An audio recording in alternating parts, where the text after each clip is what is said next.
in history is Eleanor Roosevelt. Oh, yay! I like her. I know it. You told me that a long time ago. She was born in 1884, died in 1962.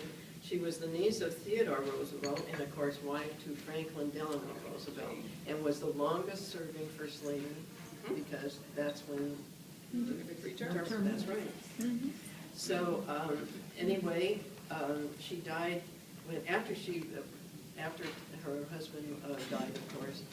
She went on to do great social work with her women's interest and human interest with United Nations and so forth.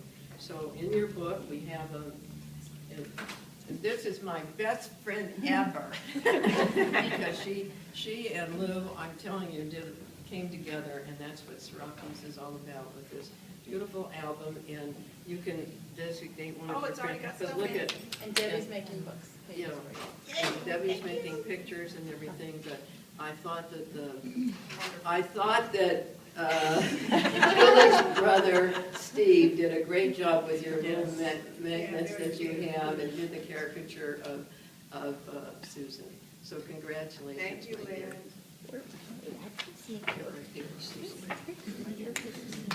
My vision, the president's pin and the president's gavel to our newly installed president, Susan. Thank you very much. And look at how pretty Sandy made that. Very pretty.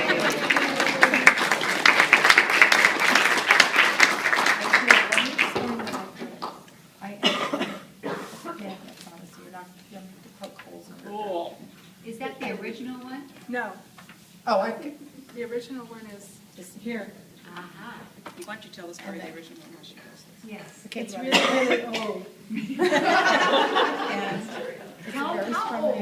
It is 70 years old. Right. Can we see it? Yeah.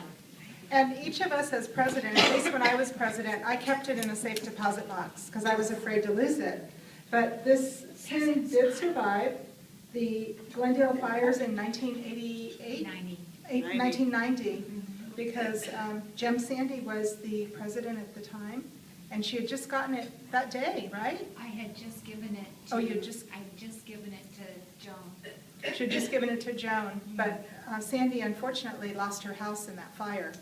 So the pin just barely escaped, It's meant to be. burning up in her house. So So I promise to keep Keep it it. in a safe place. keep it in a safe place. Woe be to you if you lose Oh, I wore it once. I might wear it once. You never know. Thank you. Congratulations. Thank you so much. Thank you. Thank you so much. Co-chairs, Lisner Zion and Lou Rhodes, thank you for the fabulous centerpieces. Oh, by the way. Julie Beers, Val Douglas, Debbie Mallon, and Ann Wilson, thank you so much for today. It's really fabulous. I appreciate it so much. Great women have sacrificed so much that we may have what we take for granted now. And it only takes just a few years back to remember what we didn't have before. I was just this week reading in Tom Brokaw's Greatest Generation about a woman named Dorothy Hayner who went to work building B-52s during World War II. As soon as the war was over and all the boys came home, she was let go. They hired her back several months later in the Titan Corps, making half what she had made as a mechanic building B-52s. So she became a union activist. She knew this was wrong, wrong, wrong, wrong, wrong. She never married, she never had a family. This became her life work. She aligned with Walter Reuther in the UAW. She became a real crusader for women's rights at that time. Countless other women like her, and we've heard about a bunch of them already from Lynn today, have done that, and we'll hear about more this year. This is kind of my deal. I think it's important to remember where we've been so we can go forward better. So I hope to share some of these stories with you in the next year. We've got more to do. We've got lots of excitement. This is our last meeting at the Hilton. Well, they've jacked up our prices, and we're not coming back. Heck with them. So that's our first big project, is to find a new place to meet. There are flyers on the back table about the planning retreat coming August 24 at the YWCA. They're not a flyer, but you need to mark on your calendar. Our summer party is August 17 at, I think, Margot's house. Yes, at Margot's house. And the fall workshop is August 12th, also at the YWCA. That's where it should be.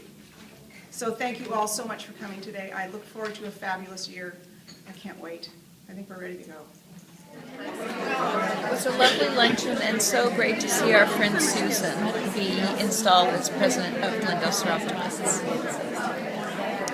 Thank you for coming to Susan's installation and joining us for lunch, my dear friends. Well, I'm happy as always to be at an event that is honoring my daughter, who is my perfect daughter, and anyway, meeting again all of her friends who are so supportive, and I know she's looking forward to a great year. Susan's going to have the best year ever. Congratulations, Susan. I'm looking forward to working with you on the board and taking SIG to another level. Bye. Hey Susan, can't wait to go into this year with you. We'll be there supporting you all the way. Love you, Sue. Bye.